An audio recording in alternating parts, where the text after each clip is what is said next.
नमस्कार दोस्तों, आप सभी का एपीएसटी क्लासेस में हार्दिक स्वागत है।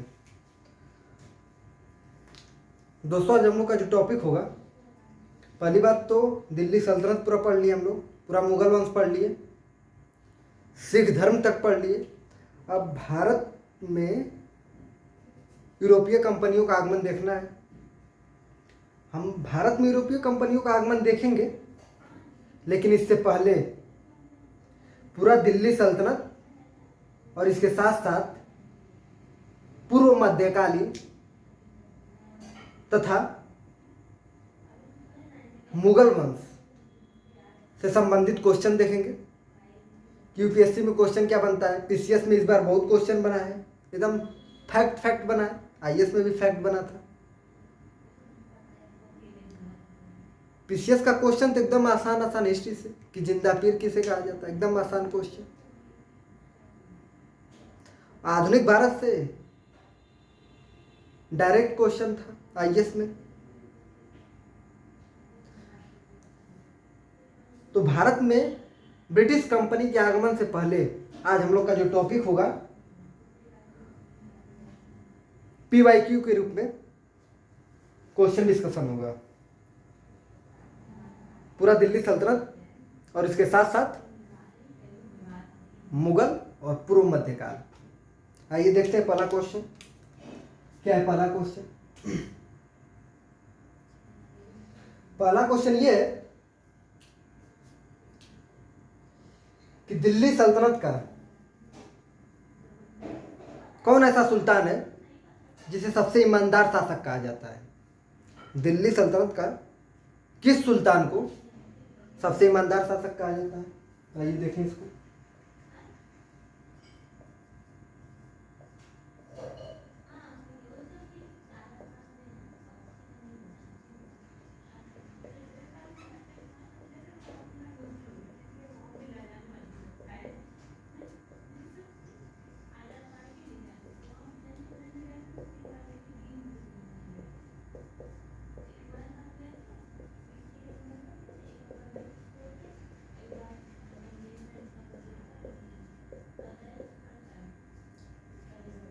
दिल्ली सल्तनत के किस सुल्तान को ईमानदार सुल्तान कहा जाता है।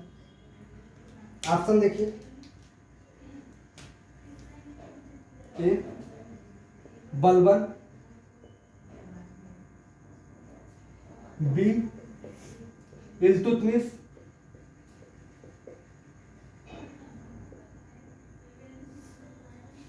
सी ऐबक और डी नसीरुद्दीन महमूद।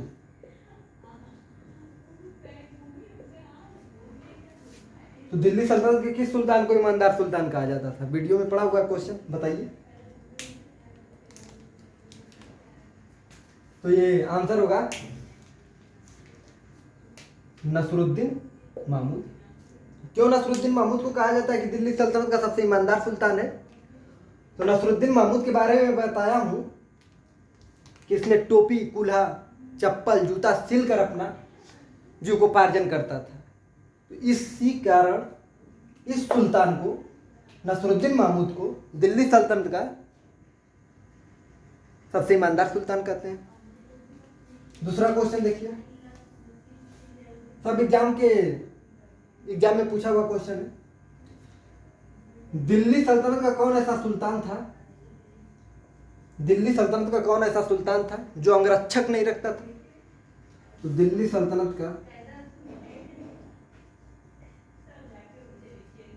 कौन सा सुल्तान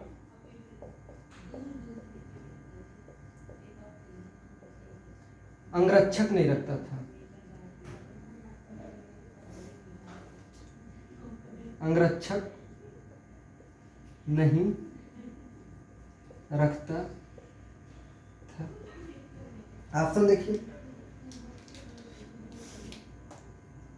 ए इल्तुतमिश,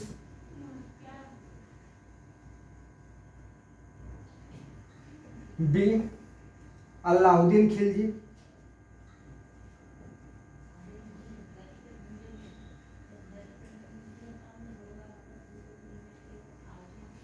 सी बलबन, डी बहलोल लोदी।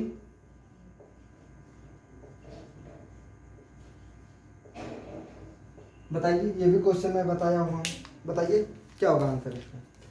कि दिल्ली सल्तनत का कौन ऐसा सुल्तान है जो अंगरक्षक नहीं रखता है? इल्तुतमिश, अलाउद्दीन खिलजी, बलबन, बहलोल लोदी। बताइए, विचार कीजिए। तो इसमें आंसर होगा बहलोल लोदी। बहलोल लोदी ही वह सुल्तान है, मैं बताया भी हूँ, यहाँ पे फिर से बता देता हूँ कि बहलोल लोदी वह सुल्तान है। बहलोल लोदी लोदी वंश का संस्थापक है। लोदी वंश को पारक वंश के नाम से जानते हैं। तो बहलोल लोदी वह सुल्तान है जो अपने प्रजा के रूठ जाने पर जाकर मनाता था। तो क्वेश्चन बना वही केस में कि प्रजा के रूठ जाने के बाद कौन ऐसा सुल्तान था जो जाकर अपनी प्रजा को मनाता था? तो बहलोल लोदी। और यहाँ तक भी कहा जाता था कि बहलोल लोदी ये भी कहता था कि अगर आप मुझे राजा के समान या सुल्तान के समान नहीं समझते हैं या योग्य नहीं समझते हैं तो आप मुझे दूसरा कोई पद दे दीजिए। तो ये स्टेटमेंट कौन बोलता था? बहलोल लोदी बोलता था। आइए अब नेक्स्ट क्वेश्चन पे चलें।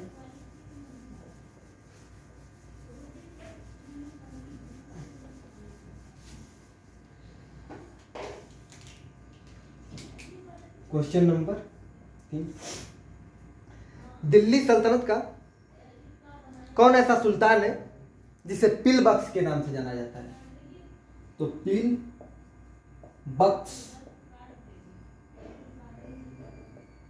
पिलबख्श के नाम से किसे जाना जाता है?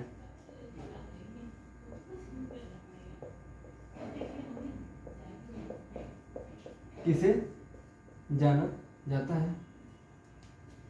ऑप्शन लीजिए। ऐबक, बलबन,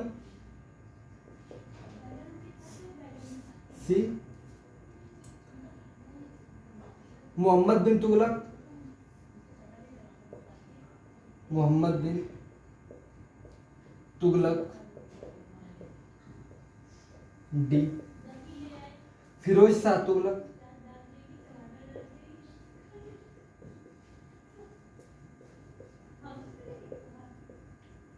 बताइए आंसर क्या होगा कि पिलबख्श के नाम से दिल्ली सल्तनत के किस सुल्तान को जाना जाता था? ऐबक, बलबन, मोहम्मद बिन तुगलक, फिरोज शाह तुगलक। बताइए। हाँ तो सही है, ऐबक को जाना जाता है। ऐबक को सिर्फ पिलबख्श के नहीं, पिलबख्श का अर्थ क्या होता है? तो हाथियों का दान करने वाला, हाथियों का दान करने वाला। इसे पिलबख्श से ही नहीं बल्कि लाख बख्श के भी नाम से जाना जाता है, लाखों का दान देने वाला, जो गुलाम वंश का संस्थापक है, इलबरी वंश का संस्थापक है, ममलूक वंश का संस्थापक है, तीनों एक ही नाम है। तो पिलबख्श के नाम से किसे जाना जाता है? तो ऐबक को। नेक्स्ट क्वेश्चन,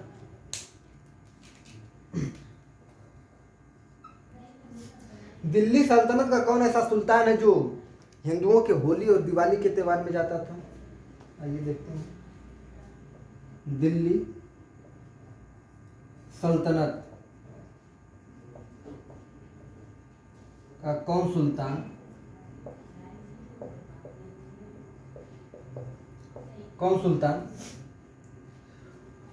हिंदुओं के होली या दिवाली के त्योहार में जाता था? होली दिवाली के फेस्टिवल या त्योहार में जाता था।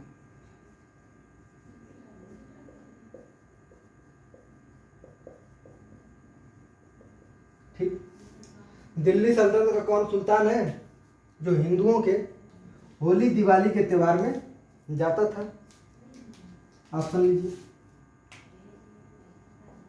फिरोज शाह तुगलक,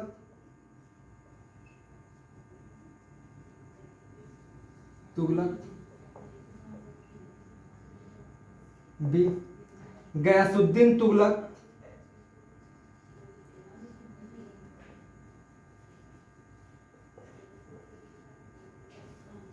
सी मोहम्मद बिन तुगलक,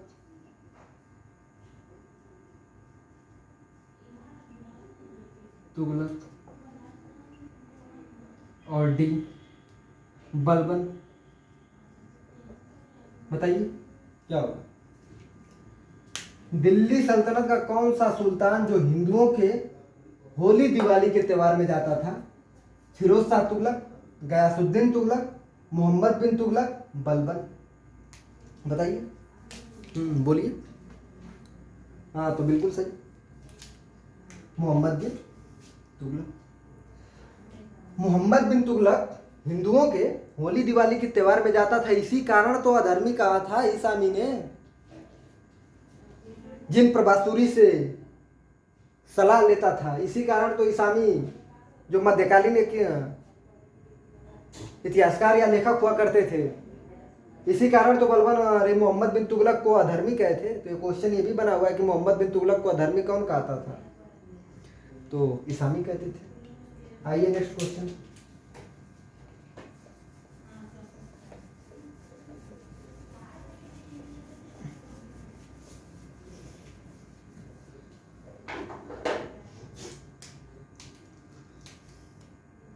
क्वेश्चन नंबर 5, लौह रक्त की नीति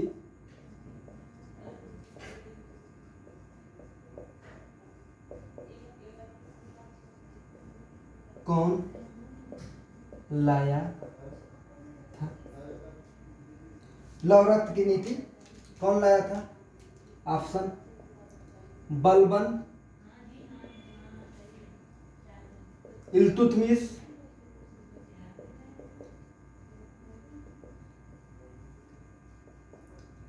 मोहम्मद बिन तुगलक,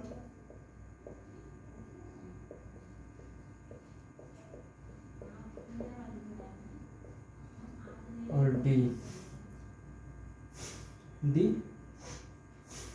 ऐबक। बताइए, लौह रक्त की नीति कौन लाया था?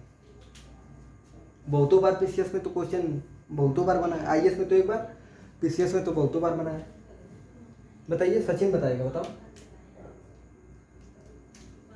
सही, बिल्कुल सही, बलबन लाया था। नेक्स्ट क्वेश्चन,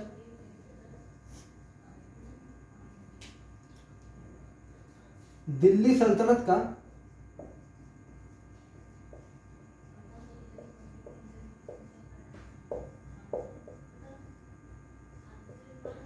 किस सुल्तान का जन्म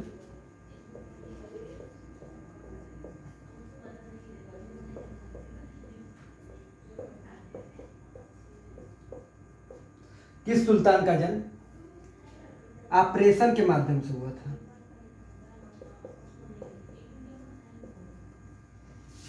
ऑपरेशन के माध्यम से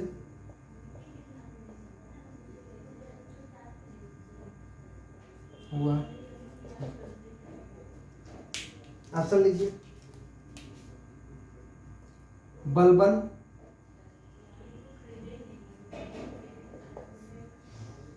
रजिया,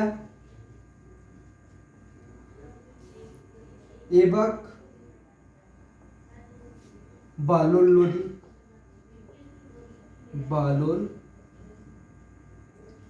लोदी। बताइए क्वेश्चन।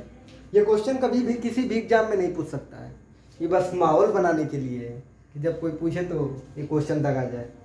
तो दिल्ली सल्तनत के किस सुल्तान को या किस सुल्तान का जन्म ऑपरेशन के माध्यम से हुआ था? तो बताइए, बलबन, रजिया, ऐबक, बालोल लोदी। बताया भी हूँ मैं, वीडियो में भी है लोदी वंश के। हाँ, तो बताइए। हाँ, बिल्कुल सही, बालोल लोदी का जन्म तो ऑपरेशन के माध्यम से हुआ था, लेकिन इसकी मृत्यु लू लगने की वजह से हो गई थी। ये तो मध्यकालीन भारत का ऐसा सुल्तान है जिसका जन्म ऑपरेशन के माध्यम से हुआ है। जब एंशिएंट पूरे विश्व में या पूरे भारत में या पूरे विश्व में पूछेगा कि किस सुल्तान का जन्म ऑपरेशन के माध्यम से हुआ है, तो जब हम लोग मौर्य वंश कर रहे होंगे तो वहाँ पे देखा जाएगा कि बिंदुसार जो अशोक का पिता हुआ करता है और चंद्रगुप्त मौर्य का पुत्र हुआ करता है। बिंदुसार को बिंदुपाल, बिंदुसेन, सिमसेन, भद्रसार, अमित घात, अमित कोटस के नाम से जाना जाता है, जो आजीवक संप्रदाय से संबंधित होता है। जो 16 राज्यों का विजेता के नाम से उसे जाना जाता है, 100 राज्यों के विजेता के नाम से हम लोग समुद्रगुप्त को जानते हैं, तो उसको हम लोग देखेंगे एंशियंट इंडिया में। आइए इसको मिटाते हैं।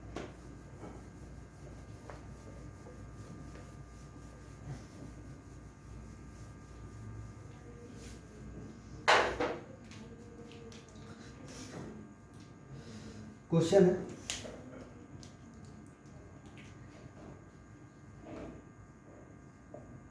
किताबुल हिंद किसकी पुस्तक है?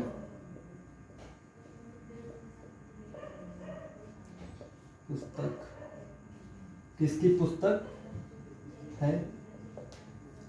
दूसरा क्वेश्चन भी यहीं पे लिख लीजिए, 7 नंबर है शायद, 8 लिख लीजिए। आशिकी किसकी पुस्तक है? आशिकी किसकी पुस्तक है?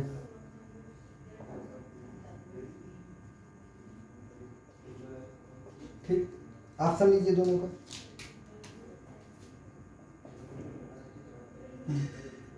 खुसरो,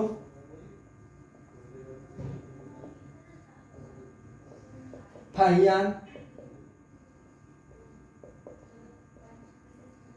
इसामी, अलबरूनी,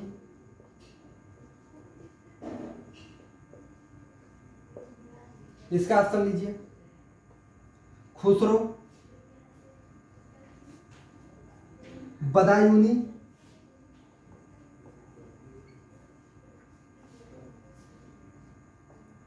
अलबरूनी,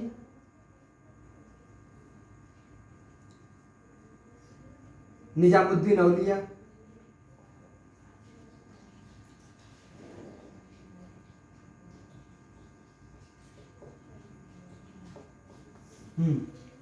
तो बताइए, पहला का बताइए आंसर। किताबुल हिंद किसकी पुस्तक है? हाँ बिल्कुल सही, अलबरूनी की है। किताबुल हिंद को ही तहकीक हिंद के नाम से जाना जाता है। अलबरूनी वही है जो महमूद गजनवी के साथ भारत आए थे, यह भी एक क्वेश्चन बनता है। हाँ तो बिल्कुल सही, अलबरूनी। आशिकी किसकी पुस्तक है? बताइए। खुसरो की, बदायूनी की, अलबरूनी की, निजामुद्दीन औलिया की। हाँ बिल्कुल सही, बोलिए। हाँ बोलिए बोलिए। हाँ तो खुसरो की पुस्तक है। नेक्स्ट क्वेश्चन,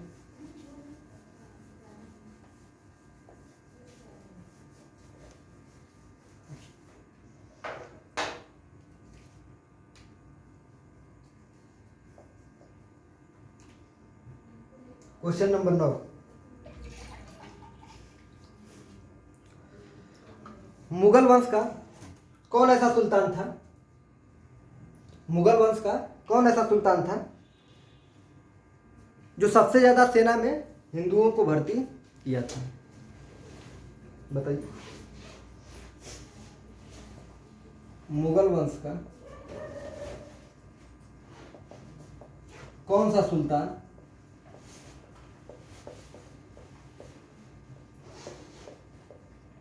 था जो हिंदुओं को सबसे ज्यादा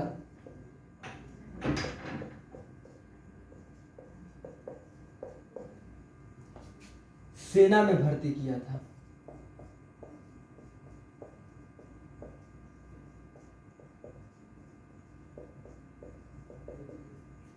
ऑप्शन लीजिए। अकबर,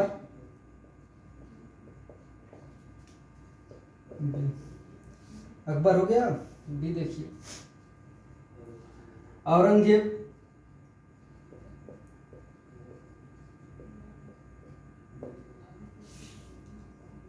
हुमायूं, जहांगीर। बताइए, क्वेश्चन का आंसर बताइए। बताया अभी मैं। हाँ तो बिल्कुल सही, औरंगजेब को कहा जाता है। क्वेश्चन नंबर 10 जो 2020 पीसीएस में पूछा गया है। जिंदा पीर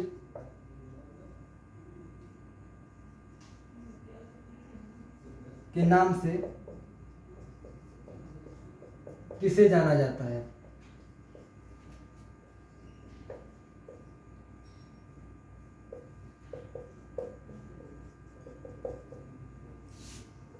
बलबन, हुमायूं,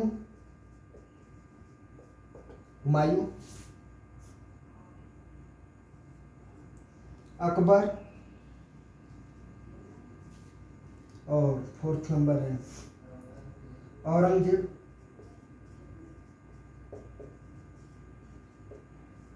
बताइए किसे जाना जाता है? जिंदा पीर के नाम से किसे जाना जाता है बताइए? हाँ बोलिए बोलिए। बिल्कुल सही, औरंगजेब को जाना जाता है। तो आज हम लोग कितना क्वेश्चन किए? 10 क्वेश्चन,